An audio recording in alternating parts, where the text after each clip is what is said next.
This is a Democratic rebuttal to my Republican colleague Carlos's debate on the USMCA trade deal. This USMCA deal only minimally builds on what we already have and is not a vast improvement of our current NAFTA trade plan. Contrary to President Trump's belief that this deal is not NAFTA redone, but instead a brand new deal, I would like to remind President Trump and the Republicans that NAFTA created the world's largest free trade area of 450 million people, and it's an economic powerhouse of 23.46 trillion as measured by gross domestic product. Our current NAFTA plan quadrupled trade between the three members of the plan from 297 billion to 1.17 trillion. This boosted economic growth, profits, and jobs for all three countries while also lowering prices. The U.S. economic growth was increased under NAFTA by 0.5%, and NAFTA exports created 5 million U.S. jobs, which strengthened the American global economic standing.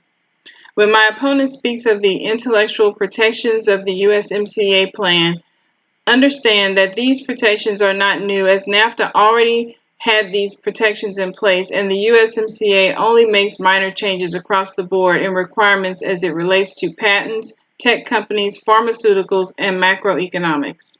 My Republican friends on the other side of the aisle like to say that this new plan has advantages for the auto industry, like a higher minimum wage for auto workers and increasing production from 62% to 75%.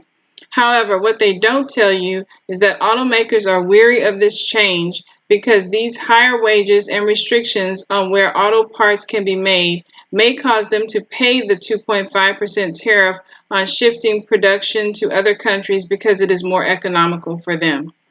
It may also increase prices on automobiles and encourage more automation in the industry. So if I were President Trump and the Republicans, I wouldn't be so fast to claim this part of the new trade deal a victory. The jobs aspect as it pertains to the auto sector is uncertain at best. Carlos, you said that the Republicans focus their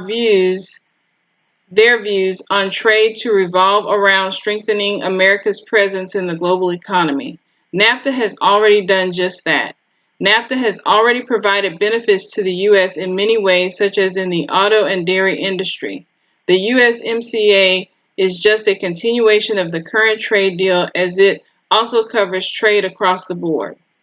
Additionally, the USMCA trade agreement as it pertains to dairy largely maintains the status quo.